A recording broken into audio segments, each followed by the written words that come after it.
Assalamualaikum warahmatullahi wabarakatuh. Perkenalkan, nama saya Arlan Putu dengan NIM S1D11904, mahasiswa Teknik Elektro 1, Fakultas Teknik Universitas Saloleo. Di sini saya akan mempresentasikan materi tentang manajemen sistem tenaga listrik.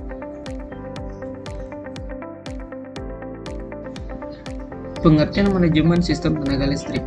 Manajemen sistem tenaga listrik yang ada perindustrian adalah merupakan suatu proses perencanaan, pengorganisasian, pengarahan, pengkoordinasian, serta pengawasan atau sering juga disebut pengendalian tenaga listrik yang ada pada industri, sehingga pemakaian dapat diatur secara ekonomis.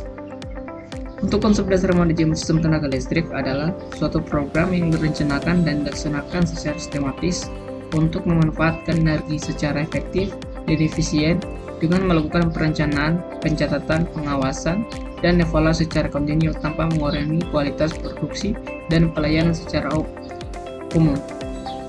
Secara umum, pembagian manajemen tenaga listrik dapat dikatakan terdiri dari 3 bagian, yaitu manajemen pembangkit tenaga listrik, manajemen penyaluran tenaga, dan manajemen distribusi tenaga listrik.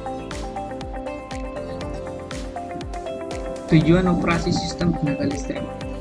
Dalam mencapai tujuan dari operasi sistem tenaga listrik, maka perlu diperhatikan 3 hal berikut ini, yaitu pertama, ekonomi. Ekonomi berarti listrik harus dioperasikan secara ekonomi, dengan tetap memperhatikan keandalan dan kualitasnya. Kedua, keandalan. Keandalan atau security merupakan tingkat keamanan sistem terhadap kemungkinan terjadinya gangguan. Sedapat mungkin gangguan di pembangkit maupun transmisi dapat diatasi tanpa mengakibatkan pemadaman di sisi konsumen. 3. Kualitas.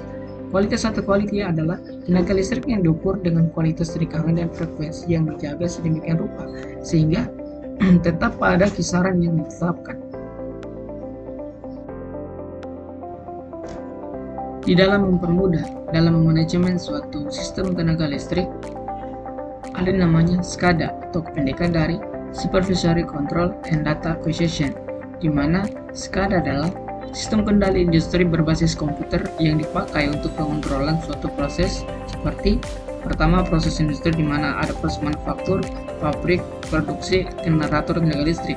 Yang kedua itu adalah proses infrastruktur, di mana adalah kayak seperti penjernihan air minum dan distribusinya, pengolahan limbah, pipa gas dan minyak, distribusi tenaga listrik, sistem komunikasi yang kompleks, sistem peringatan dini, dan sirine. Dan yang ketiga adalah proses fasilitas, di mana adalah gedung, bandara, pelabuhan, stasiun ruang angkasa.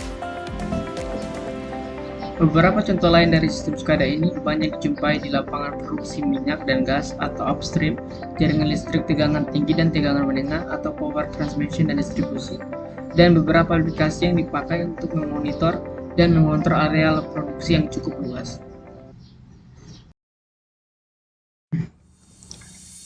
SCADA atau Supervisory Control and Data Acquisition memiliki 4 fungsi utama, yaitu yang pertama, akuisisi data, yang kedua, komunikasi data, yang ketiga, representasi data, dan keempat adalah kontrol.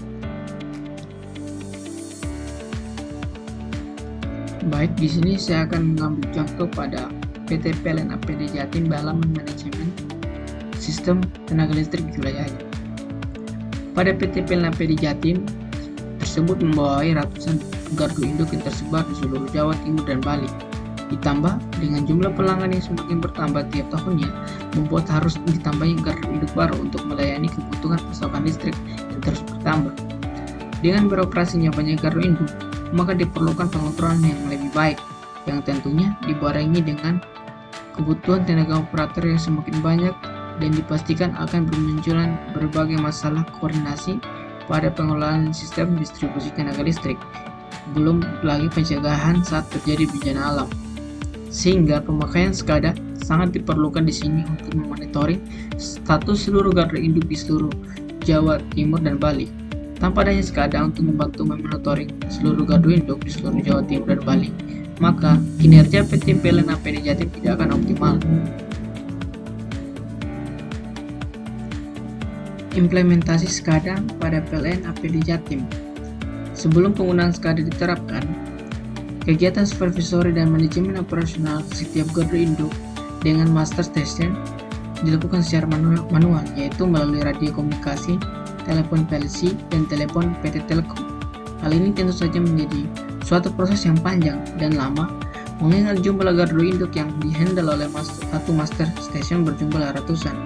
Hal ini menyebabkan data yang diterima oleh master station tidak lagi menjadi data yang valid karena adanya delay saat menyampaikan informasi antara master station dan setiap gardu induk dilakukan secara bergantian. Sesudah menggunakan SCADA. Setelah menggunakan SCADA, kebutuhan untuk melakukan pengawasan dan kelangsungan penyaluran tenaga listrik dengan melakukan pengumpulan informasi, keadaan peralatan di lapangan, dan mengambil tindakan atas dasar informasi tersebut secara remote atau jarak jauh, atau real time dan terpusat, sehingga didapat efisiensi dan efektivitas menyeluruh dalam profesional di gardu induk maupun pada master station.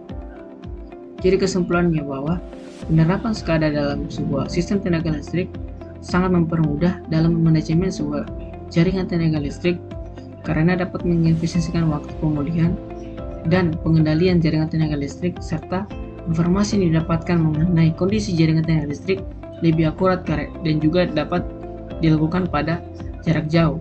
Tentunya hal ini dapat meningkatkan pelayanan penyaluran tenaga listrik ke konsumen. Mungkin itu saja pemaparan materi dari saya. Bila ada salah kata, mohon dimaafkan. Saya akhiri dengan ucapan wabillahi taufiq wal hidayah. Wassalamualaikum warahmatullahi wabarakatuh.